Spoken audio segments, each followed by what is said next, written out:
Hello everyone, कैसे हैं सब लोग? I hope everyone is doing absolutely fine. And before beginning today's session, I want you all to send me a thumbs up in the comment section so that I know you are present here and are active right now for this session. चलिए, be quick. Open your comment sections, everyone. Send a thumbs up in the comment section below. Great. I can see so many of you are sending in. चलिए जी. Before moving ahead to the session for today, this session would be helpful for the students of class 12 as well as for those who are planning to appear for CUET UG. ठीक है जी. अब topic पे जाने से पहले, book की language पे जाने से पहले, टेक्स्ट पे जाने से पहले, I want to discuss something. थोड़ी सी बातचीत करते हैं, एक दो सिनारियोज डिस्कस करते हैं, फिर टॉपिक पे जाएंगे. ठीक है. I give you a scenario. Suppose you are managing an event management company. Event management company क्या होता है कि उनके जितने भी क्लाइंट्स होते हैं वो लोग उनके पास आते हैं कि हमारा एक इवेंट है, प्लीज़ उसे ऑर्गेनाइज कर दो, हम आपको पैसे दे देंगे. For suppose I have to organise a birthday party for my mother. I'll go to an event management company. I'll tell them I have to organize a birthday party for my mother. Please organize it. I'll give you money. तो वो लोग क्या करेंगे, right from basic कोई भी ऐसे venue decide करना, decoration करना, सब कुछ रिस्पॉन्सिबिलिटी उस कंपनी की होगी to organise that event for me. I'll just have to pay them money. ठीक है. You are leading a event management company. For suppose you are the leader for a event management company. 5 people are working under you. ठीक है. 5 people are working under you. You have been given a project of a wedding. ठीक है. आपको wedding organise करनी है किसी की और ये 5-day इवेंट होगा. Got it. अब आपके अंडर 5 लोग काम कर रहे हैं, person A, person B, person C, D and E. ठीक है. Now what you think is कि 5 डे का इवेंट है, let's divide per day to each of the person working under me. ठीक है.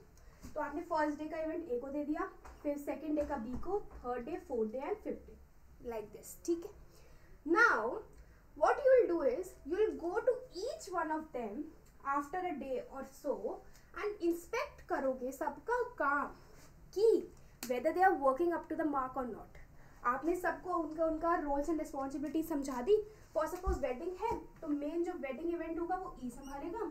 उससे पहले जो हल्दी इवेंट होता है वो D, mehndi event would be organised by C, and then sangeet event would be organised by B, and कोई भी अदर फंक्शंस होंगे that would be organised by A. ये आपने डिवाइड कर दिया सबके बीच में कि आपका ये काम है, आपकी ये रिस्पॉन्सिबिलिटी. ठीक है. Now as a leader it's your responsibility to go to them, supervise it and inspect करना कि वेदर वो अच्छे से काम कर रहे हैं या नहीं कर रहे हैं. आप जब तक चेक नहीं करोगे तब तक आपको कैसे पता चलेगा कि वो ढंग से काम कर रहे हैं या नहीं कर रहे. तो आप ए के पास गए, आपने देखा कि आपने जो काम बोला था उसे करने को वो वैसा काम तो नहीं कर रहा, वो तो कुछ अलग ही काम करके बैठा है, मतलब कि वो अप टू द मार्क काम नहीं कर रहा.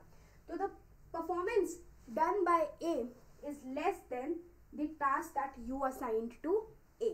ठीक है.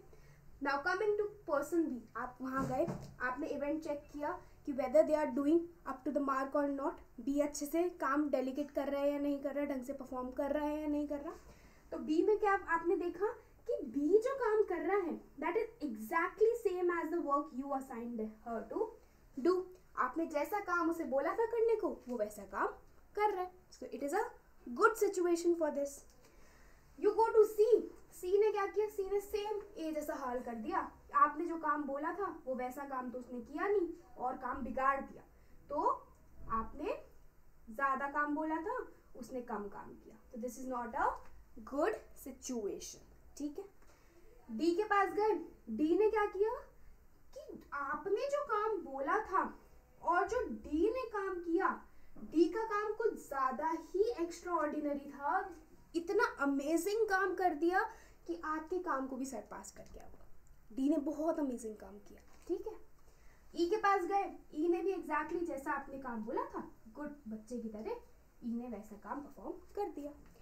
अब टेल मी वन थिंग, अगर आप उन लोगों के पास जाते ही नहीं, क्या आपको पता लगता कौन अच्छा परफॉर्म कर रहा है, कौन अच्छा परफॉर्म नहीं कर रहा? जब तक आप उनको चेक नहीं करते जाके, कुड यू फाइंड आउट कि ए और सी अच्छा काम नहीं कर रहे, वेयर एज बी, ई और डी बहुत अच्छा काम कर रहे हैं. जब तक हम चेक नहीं करेंगे तब तक कैसे पता चलेगा कि वो अच्छा काम नहीं कर रहे हैं या नहीं कर रहे. So here comes the whole point of today's topic which is controlling. आज का टॉपिक है हमारा controlling, which is the last function of management in business studies. समझ आया ये किस तरीके से काम हुआ है. अब क्या होगा कि जिन लोगों ने अच्छा काम नहीं किया उन लोगों के आप एक्शंस लोगे, उनको आप उनके गैप एरियाज बताओगे और गैप एरियाज को सॉल्व करने के लिए आप कुछ एक्शंस लोगे. समझ आई? ठीक है जी. चले अब बुक्स की थोड़ी लैंग्वेज में कि क्या होता है, कैसे होता है कंट्रोलिंग. ठीक है, चलिए जी. कंट्रोलिंग इज बेसिकली आप लोगों की परफॉर्मेंस एनालाइज कर रहे हैं, चेक कर रहे हैं एंड कंपेयर कर रहे हैं with the standards and the goals that you given to them. आपने कुछ टारगेट्स दिए थे उन्हें, वो अच्छा परफॉर्म कर रहे हैं या नहीं कर रहे हैं, वो जाके उनसे चेक करेंगे. ठीक है जी. ऑलराइट, थोड़ी सी ऑफिशियल लैंग्वेज देख लेते हैं, बुक की लैंग्वेज की डेफिनेशन देख लेते हैं कंट्रोलिंग क्या होता है. Controlling refers to the measurement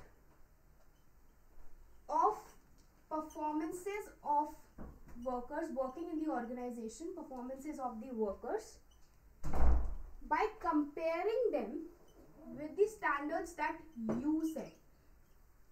Comparing them with the standards that you set for them. ठीक है, आपने कुछ टारगेट्स उन्हें दिए, आप चेक करोगे whether they are up to the mark और नॉट. आप ढंग से, वो लोग ढंग से परफॉर्म कर रहे हैं या फिर नहीं कर रहे. ये होता है कंट्रोलिंग का पूरा फंक्शन. ठीक है, अब तक हमने 4 फंक्शंस पढ़े. कौन कौन से? Planning, organising, direct staffing, directing and then 5th one is controlling. Planning में क्या किया था हमने? गोल्स डिसाइड किए थे कि क्या करना है, कैसे करना है. बेसिक गोल्स जो टारगेट्स हमारी कंपनी के हैं वो हम डिसाइड करते हैं प्लानिंग में. Then comes organising. जितना भी हमने काम किया है उनको डिपार्टमेंट वाइज डिवाइड करना कि अथॉरिटी रिस्पॉन्सिबिलिटी किस डिपार्टमेंट की कितनी है, कौन सा टास्क कौन सा डिपार्टमेंट परफॉर्म करेगा.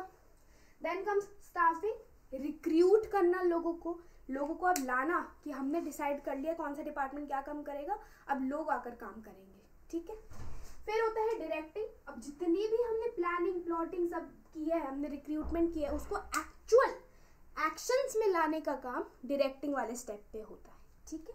एंड लास्टली कंट्रोलिंग में क्या होता है कि जितना भी अब तक काम हुआ है उसको चेक करना, उसको मेजर करना कि वेदर वो काम ढंग से हुआ है या नहीं हुआ, क्या हम गोल्स अचीव कर पा रहे हैं या नहीं कर पा रहे हैं. तो इसमें हम चेकिंग करते हैं. इसको ऐसे याद कर सकते हो आप, C for controlling, C for checking. Controlling में चेकिंग होती है परफॉर्मेंस की कि वो ढंग से परफॉर्म कर रहे हैं या फिर नहीं कर रहे हैं. ठीक है. As you know management is all pervasive. हमने एक फीचर पढ़ा था मैनेजमेंट का, इट इज ऑल परवेसिव. उसका क्या मतलब है कि वो हर जगह काम आता है, हर जगह एप्लीकेबल है. ये जो फंक्शंस ऑफ मैनेजमेंट है वो हर जगह, चाहे कोई स्मॉल ऑर्गेनाइजेशन हो, चाहे कोई बड़ी हो, चाहे स्कूल हो, चाहे कुछ भी हो, हर जगह ये फंक्शंस ऑफ मैनेजमेंट काम आते हैं. Let's take an example of a school teacher. जब तक स्कूल टीचर आपकी एग्जाम शीट्स चेक नहीं करेंगे तब तक हाउ वुड दे टेल कि आप अच्छा परफॉर्म कर रहे हैं एग्जाम्स में या फिर नहीं कर रहे हैं. जब तक आपके हाथ में रिजल्ट्स नहीं आते तब तक आपको पता नहीं चलेगा ना कि आपने अच्छा परफॉर्म किया है या फिर नहीं किया. Got it? तो this is the whole point of controlling कि कंट्रोलिंग में क्या होता है. Is there any doubt till here? Let me know in the comment section right now. Is there any doubt? All right, cool. अब controlling use क्यों करनी है? हम इतना कंट्रोलिंग का अलग से चैप्टर पढ़ रहे हैं, सब कुछ पढ़ रहे हैं. What is the point of doing a controlling function? क्यों करना है, क्या इसकी इंपॉर्टेंस है? बेसिकली कंट्रोलिंग इसलिए हेल्पफुल है सो दैट वी नो कि काम अच्छे से हो रहा है या फिर नहीं हो रहा. जो काम मैनेजर ने अपने एम्प्लॉयज़ को, सबऑर्डिनेट्स को, जो उनके अंडर काम कर रहे हैं, उनको जो काम असाइन किया है, क्या वो ढंग से काम कर रहे हैं या फिर नहीं कर रहे हैं, ये कंट्रोलिंग के फंक्शन से हमें पता लग जाता है. अच्छा काम कर रहे हैं तो उसे ज़्यादा रिवॉर्ड्स मिलेंगे. अच्छा काम नहीं कर रहे तो उनके अगेंस्ट एक्शंस लिए जाएंगे, उन्हें सिखाया जाएगा, ट्रेनिंग की जाएगी. तो इससे हमें 2 कैटेगरी ऑफ लोगों का पता लगता है ना कि ये अच्छा परफॉर्म कर रहे हैं, ये बुरा परफॉर्म कर रहे हैं. राइट। ये किसकी वजह से हेल्प पता लगता है? कंट्रोलिंग की वजह से। कंट्रोलिंग का और क्या काम होता है? अब कुछ रिसोर्सेज हैं, एज वी नो हमारे पास लिमिटेड रिसोर्सेज होते हैं, अनलिमिटेड रिसोर्सेज कभी नहीं होते, मनी भी बहुत लिमिटेड होती है, तो उसे ऑप्टिमम यूटिलाइजेशन का होना, उसको अच्छे से इफेक्टिवली एंड एफिशिएंटली यूज करना बहुत इंपॉर्टेंट है एक ऑर्गेनाइजेशन के लिए, राइट। तो वो काम भी कंट्रोलिंग की हेल्प से हम अच्छे से कर पाते हैं। हम देख सकते हैं कि कौन वेस्ट कर रहा है रिसोर्सेज को, कौन अच्छे से यूज कर रहा है रिसोर्सेज को, तो हम उसी तरीके से रिसोर्सेज भी डिवाइड करेंगे, राइट। एक्यूरेसी चेक कर सकते हैं कि अच्छे से एक्यूरेटली काम हो रहा है या फिर नहीं हो रहा है, ढंग से काम कर पा रहे हैं लोग या नहीं कर पा रहे हैं। ये सारी की सारी चीजें हम देखते हैं controlling. Getting my point? Now you would say कि आपने इतना सारा कंट्रोलिंग का बता तो दिया, एक्चुअल में कंट्रोलिंग करते कैसे हैं? हमें बताओ तो सही, कंट्रोलिंग करते कैसे हैं? अभी जो हमने एग्जाम्पल में पूरा प्रोसेस देखा था वही कंट्रोलिंग करते हैं, उसी तरीके से कंट्रोलिंग की जाती है। Even you, me, anyone can do controlling. देखिए अब क्या स्टेप्स होते हैं उसके, स्टेप्स और प्रोसेस ऑफ कंट्रोलिंग। ठीक है, सबसे पहला स्टेप होता है सेटिंग दी स्टैंडर्ड्स।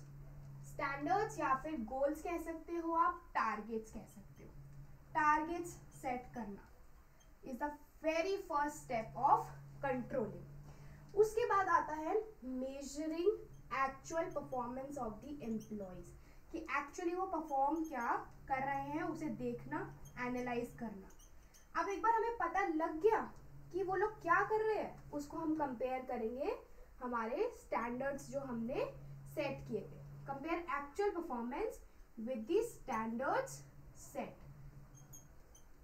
ठीक है, नेक्स्ट स्टेप होता है अगर एक्चुअल परफॉर्मेंस स्टैंडर्ड परफॉर्मेंस से कम है या फिर स्टैंडर्ड परफॉर्मेंस एक्चुअल परफॉर्मेंस से कम है या फिर इक्वल है, वो सब कुछ हम इस स्टेप पे कंपेयर कर लेते हैं। उसके बाद एनालाइज करते हैं डेविएशंस। अगर कुछ गैप एरियाज है, कुछ कमियां हैं, तो हम इस स्टेप में हम पता लगा देते हैं कि कोई डेविएशंस है तो वो इसमें लिख लेते हैं। ठीक है, लास्ट स्टेप होता है कि अगर कोई डेविएशंस आइडेंटिफाई हो गए, कोई गैप एरियाज होए, तो हम एक एक्शंस लेते हैं उसके अगेंस्ट, टेकिंग करेक्टिव एक्शंस। उसको करेक्ट करने के लिए, सही करने के लिए एक्शंस लिए जाते हैं। Now this step is only applicable when there are some gap areas found. अगर अच्छा परफॉर्म कर रहे हैं तो there is no point of taking any action, right. तो ये सारा प्रोसेस होता है हमारा कंट्रोलिंग का। You can see it clearly on the screen. पहला स्टेप होता है स्टैंडर्ड सेट करना, कि क्या गोल्स हैं, क्या टारगेट्स हम सोच कर बैठे हैं कि हमें क्या करना है, right. For example sales department है, आपने सेल्स डिपार्टमेंट को एक टारगेट दिया है कि आपको इस मंथ ऑफ फेब्रुअरी में आपको 50 करोड़ का रेवेन्यू करना ही करना है। आपने स्टैंडर्ड्स सेट कर दिया, आपने टारगेट दे दिए, या फिर आपने बोल दिया कि इस बार ना रेवेन्यू गुड होना चाहिए। अब गुड का क्या मतलब है? गुड 50 करोड़ भी हो सकता है, गुड 10 करोड़ भी हो सकता है, गुड 1 करोड़ भी हो सकता है। गुड की डेफिनेशन डिफाइंड नहीं है ना, सबके लिए गुड अलग होगा, राइट। इसीलिए एक मेजर पॉइंट यहाँ आता है कि it is very important to define your standards, targets, goals in quantifiable terms. आप क्वांटिटी को ही डिफाइन कर सकते हैं, क्वालिटी को नहीं कर सकते। समझ आया कि क्वालिटी नहीं देनी, हमें क्वांटिटेटिव टर्म्स में डिफाइन करना है अपने टारगेट्स कि हमें रेवेन्यू चाहिए तो 50 CR का चाहिए। ठीक है जी।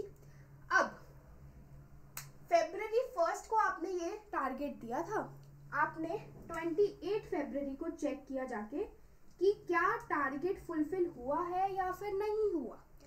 आपने देखा कि टारगेट इस सेल्स डिपार्टमेंट ने इस महीने की सेल्स है हमारी 30 CR। ठीक है, आपने देखा 30 CR का रेवेन्यू अर्न हुआ है फरवरी के मंथ में, लेकिन आपने टारगेट तो 50 करोड़ का किया था सेट। तो सेकंड स्टेप क्या हुआ, आपने मेजर किया एक्चुअल परफॉर्मेंस। यहाँ एक्चुअल परफॉर्मेंस क्या है हमारी 30 करोड़ की एक्चुअल परफॉर्मेंस हमारी 30 करोड़ की है। आपने 28 फेब को पता लगा लिया, ठीक है। अब आप क्या करोगे, इस 30 करोड़ को इससे कंपेयर करोगे कि 30 करोड़ एक्चुअल परफॉर्मेंस है, लेकिन हमने टारगेट तो 50 करोड़ का दिया था, which is less then the standard set. तो हमें यहाँ पर पता लग गया कंपेयर करने पर कि हमारा जो सेल्स टारगेट इस बार का है वो ज्यादा है then the actual performance. Actually हमें 30 करोड़ का रेवेन्यू अर्न हुआ है, लेकिन हम चाहते थे कि 50 करोड़ का हो, इसलिए यहाँ पर एक गैप एरिया हो गया ऑफ 20 CR। अब क्या होगा, आपने एनालाइज किए डेविएशंस। अब यहाँ क्या होगा, आपको पता लग गया कि हमारा जो एक्चुअल परफॉर्मेंस है that is less then the standard. अब आपने डेविएशन निकाला 20 CR का। Now as a leader, as a manager, you go to the sales department people and ask them कि ये 20 CR का क्या प्रॉब्लम है, आप क्यों नहीं टारगेट अचीव कर पाए 50 करोड़ का। तो सेल्स डिपार्टमेंट के लोग बताएंगे मैनेजर को कि सर इस बार इक्विपमेंट्स अच्छे से काम नहीं कर रहे थे, ऑब्सोलीट हो गए हैं हमारे जितने भी मशीनरीज है, जितने भी इक्विपमेंट्स है, सारे के सारे की कंडीशन खराब हो गई है, जिसकी वजह से हम ज़्यादा प्रोडक्शन ही नहीं कर पाए हैं। तो यहाँ पर हमें रीज़न पता लग गया ना कि 20 CR किस वजह से है, क्योंकि हम ज़्यादा प्रोडक्शन नहीं कर पा रहे थे, जिसकी वजह से ज़्यादा सेल्स नहीं हो पा रही थी, जिसकी वजह से सेल्स कम पड़ गई then the standard target which we set in the beginning. तो यहाँ पर हमें डेविएशन पता लग गया। डेविएशन क्या पता लगा कि यहाँ पर हमारी मशीनरीज में प्रॉब्लम है, ठीक है जी। अब क्या होगा, नेक्स्ट स्टेप में आप क्या करोगे, करेक्टिव एक्शंस लोगे, आप मशीनरीज को सही करा दोगे अपनी ऑर्गेनाइजेशन में। तो जब तक आप ये सारा स्टेप नहीं कर सकते थे, आपको कैसे पता चलेगा कि प्रॉब्लम मशीनरी में है। ये सब करने के बाद ही पता लगा ना कि problem was in the machinery. तो उस वजह से हमें पता लग गया कि प्रॉब्लम मशीनरी में है with the help of controlling. हमने चेक किए सारे के सारे स्टेप, सारी की सारी चीज़ें, फिर जाके हमें पता लग गया कि प्रॉब्लम वाज इन मशीनरी। अब मशीनरी को हम सही करा देंगे इस साल।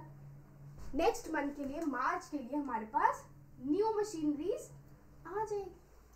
हुआ ना, कंट्रोलिंग हेल्पफुल हुआ ना, पता लगा ना कि कंट्रोलिंग में कैसे कैसे क्या क्या करते हैं। अब ये सब करने के बाद हम एक्शंस लेंगे, नए प्लान्स बनेंगे मार्च के लिए। अब हमारे पास नई मशीनरीज आ गई।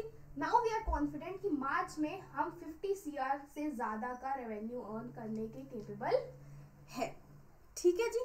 तो ये हमारा नया प्लान सेट हो गया। अब वापस से मार्च में सेम प्रोसेस रिपीट होगा। हम देखेंगे कि एक्चुअली क्या परफॉर्मेंस हुई, फिर उसके बाद 50 करोड़ से उसको कंपेयर करेंगे, उसके बाद कोई डेविएशंस आए तो हम उसको सही करेंगे, नहीं आए तो well and good, we are good to go. Controlling का ये बहुत इंपॉर्टेंट फंक्शन होता है। सबको समझ आ गया या नहीं आया, कोई भी डाउट है, late me know in the comment section right now. चलिए जी, ग्रेट। अब एक छोटा सा और कॉन्सेप्ट है हमारा कंट्रोलिंग में, जो कि काफ़ी इंपॉर्टेंट है और जिसमें से क्वेश्चंस आने की बहुत ज़्यादा पॉसिबिलिटी होती है। अब जो ये हमारा स्टेप है ना एनालाइजिंग डेविएशंस वाला, है ना, अब इसी के अंडर है ना 2 टेक्निक्स होती है to analyse the gap areas and deviations, जो कि क्या होती है, critical point control, critical point control जिसे हम शॉर्ट फॉर्म में CPC बोलते हैं, and management by exception, management by exception. ये 2 तरीके की हमारी टेक्निक्स होती है टू एनालाइज डेविएशंस, कि क्या गैप एरियाज हैं हमारे, उनको एनालाइज करने के लिए, फाइंड आउट करने के लिए ये 2 टेक्निक्स यूज की जाती है, जो कि बहुत इंपॉर्टेंट होती है हमारी बिजनेस स्टडीज में, ठीक है। एक होता है हमारा क्रिटिकल पॉइंट कंट्रोल और एक होता है हमारा मैनेजमेंट बाय एक्सेप्शन। एक एक करके दोनों चीज़ों को शांति से पढ़ते हैं। क्रिटिकल पॉइंट कंट्रोल में क्या होता है कि हम पहले से ही डिफाइन कर लेते हैं कि कुछ की रिजल्ट एरियाज होते हैं हमारे, इंपॉर्टेंट एरियाज जिसे कहते हैं, कि इस पर ज़्यादा फोकस होना चाहिए और किसी और चीज़ पे कम फोकस होगा तो चलेगा। ठीक है, की रिजल्ट एरियाज में क्या होता है, जिसे हम KRAD बोल सकते हैं कि कुछ एरियाज ऐसे होते हैं जो कि ज्यादा इंपॉर्टेंट होते हैं, क्रिटिकल होते हैं रादर देन अदर एरियाज। उस पर फोकस कम किया जाए तो चलेगा, लेकिन ये जो इंपॉर्टेंट एरियाज होते हैं इन पर फोकस नहीं हटना चाहिए। इसको बहुत अच्छे से क्रिटिकली एनालाइज करना चाहिए एवरी टाइम। ठीक है, फॉर सपोज कि सेल्स डिपार्टमेंट को ज्यादा फोकस करना चाहिए then labour department. It's just an hypothetical situation. ये हमने ऐसे फोकस एरियाज डिफाइन कर दिए कि सेल्स डिपार्टमेंट में ज्यादा फोकस करना चाहिए, लेबर डिपार्टमेंट में थोड़ा कम भी फोकस करेंगे तो चलेगा, लेकिन सेल्स डिपार्टमेंट से हमारा फोकस नहीं हटना चाहिए। Now second technique is management by exception. इसमें क्या करते हैं ना कि हम कुछ लिमिट डिफाइन कर देते हैं। सपोज कि 7% decrease in production is fine, ये चलेगा, नो प्रॉब्लम इन दैट। लेकिन more than 7% of decrease in production won't work, ये नहीं काम करेगा, हम ये एक्सेप्ट नहीं करेंगे।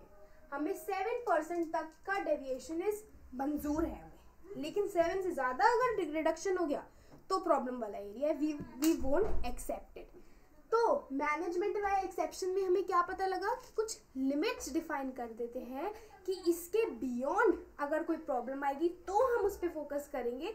अगर इतना जो हमने लिमिट डिफाइन किया इतना तो एक्सेप्टेबल है, इतने एरर्स तो आ ही सकते हैं। तो ये होता है हमारा मैनेजमेंट बाय एक्सेप्शन में। Getting my point? Any doubt, any one? I hope you are clear with today's session. Major portion हमने कंट्रोलिंग में खत्म कर दिया है, मेन प्रोसेस होता है and these 2 techniques of analysing deviations होते हैं।